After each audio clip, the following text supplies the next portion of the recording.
ಈಗ ಹಾಗಾದ್ರೆ ಮಠಾಧೀಶರು ಸಂಸ್ಥೆಗಳನ್ನು ಬೆಳೆಸ್ತಾರೆ, ಅದ್ರ ಜೊತೆಗೆ ಧಾರ್ಮಿಕ ಚಟುವಟಿಕೆಗಳನ್ನು ಸಂಸ್ಥೆಗಳನ್ನು ಬೆಳೆಸಬೇಕು. ಸಂಸ್ಥೆ ಬೆಳೆಸೋದು ಎದ್ರ ಸಲುವಾಗಿ ಅಂತಂದ್ರೆ ಸಮಾಜಕ್ಕಾಗಿ. ಯಾಕಂದ್ರೆ ಸಂಸ್ಥೆ ಬೆಳೆದಲ್ಲಿ ಇವತ್ತು ಲಿಂಗಾಯತ ಸಮಾಜ ಶಿಕ್ಷಣವಂತರಾಗ್ಯಾರ, ವಿದ್ಯಾವಂತರಾಗ್ಯಾರ, ಮತ್ತು ಆರ್ಥಿಕವಾಗಿ ಸುಧಾರಿಸ್ಯಾರ, ಮತ್ತು ವಿಚಾರವಂತರಾಗ್ಯಾರ. ಮೊದಲನಾಗ ಮೂಢನಂಬಿಕೆಯಲ್ಲಿ ಕಡಿಮೆ ಆಗೈತಿ.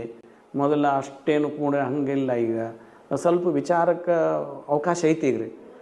ಇದೆಲ್ಲ ಆದದ್ದು ಅದಕ್ಕೆ ಮಠಾಧೀಶರು ಬೋರ್ಡಿಂಗ್ ತೆಗೆದ್ರು, ಬಡ ಮಕ್ಕಳನ್ನ ಕರ್ಕೊಂಬಂದರು, ತಾವೆಲ್ಲ ಹಳ್ಳಿ ಅಡ್ಡಾಡಿದ್ರು, ಭಾಳ ಕಷ್ಟಪಟ್ಟರು, ಬಿಸಿಲಾಗೆಲ್ಲ ಅಡ್ಡಾಡಿದ್ರು, ಬಡ ಮಕ್ಕಳಿಗೆ ಊಟ ಮಾಡಿಸಿದ್ರು, ತಾವೆಲ್ಲ ಶಾಲೆ ತೆಗೆದ್ರು, ಆ ಶಾಲೆ ಒಳಗೆ ಉಚಿತವಾಗಿ ಓದಿಸಿದ್ರು. ಹಿಂಗೆ ಭಾಳ ಲಿಂಗಾಯತ ಮಠಾಧೀಶರು ಭಾಳ ಕಷ್ಟಪಟ್ಟಾರೆ. ಅದಕ್ಕೆ ಯಾಕಂದ್ರೆ ಅವ ಶಿಕ್ಷಣ ನಮಗೆ ಅವಶ್ಯಕತೆ ಇತ್ತು. ಶಿಕ್ಷಣ ಇರಲಿಲ್ಲ ಅಂದ್ರೆ ನಾವು ಮುಂದೆ ಉದ್ಧಾರ ಆಗಂಗಿಲ್ಲ ಅನ್ನೋದಕ್ಕಾಗಿ ಆ ಶಿಕ್ಷಣ ಭಾಳ ಅವಶ್ಯಕತೆ ಇತ್ತು. ಅದಕ್ಕೆ ತಮ್ಮದು ಶ್ರಮ ಎಲ್ಲ ಶಿಕ್ಷಣ ಸಂಸ್ಥೆ ಬೆಳೆಸಿ ಸಮಾಜ ಉದ್ಧಾರ ಮಾಡ್ಬೇಕಂತ ಮಾಡಿದ್ರು ಅವರು. ಅದ್ರ ಜೊತೆಗೆ ಇದನ್ನು ಮಾಡ್ಕೊತ ಬಂದ್ರಿ. ಅದೇನು ತಪ್ಪೇನಲ್ಲ. ಈಗ ನಮ್ಮ ದೊಡ್ಡ ಸೇರೇನು ಈಗ ಬೆಳೆದು ಬಿಟ್ಟಾವೆ.